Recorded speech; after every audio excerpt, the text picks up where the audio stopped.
नमस्कार. मी राजू तुकाराम खंडाळे, राहणार छत्रपती संभाजीनगर. माझ्या कवितेचे शीर्षक आहे कष्टाचे सुख. कष्टाचे सुख. दिवसभर कष्ट करूनी नाही पोटाला पोटभर भाकर. दिवसभर कष्ट करूनी नाही पोटाला पोटभर भाकर. माझ्यापेक्षा सुखी वाटतो तो बंगल्यातला चाकर. माझ्यापेक्षा सुखी वाटतो तो बंगल्यातला चाकर. भविष्याची चिंता मला कशाला. भविष्याची चिंता मला कशाला. बळकट हातांचा आधार आहे माझ्या उशाला. नाही अंगभर वस्त्र अंगावर. नाही अंगभर वस्त्र अंगावर. नाही छताचा आधार डोक्यावर. मात्र ओझे आहे कष्टाचे माथ्यावर. मात्र ओझे आहे कष्टाचे माथ्यावर. दोन घास खातो सुखाचे.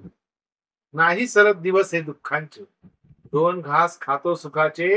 नाही सरत दिवस हे दुःखाचे. येणारा दिवस आशेचा किरण दिसतो. परंतु तो सुद्धा आजचा दिवस असतो. परंतु तो सुद्धा आजचा दिवस असतो.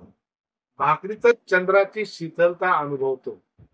भाकरीतच चंद्राची शीतलता अनुभवतो. अर्धपोटी राहून जीवन सुखी मी जगतो. जीवन सुखी मी जगतो. जीवन सुखी मी जगतो. धन्यवाद.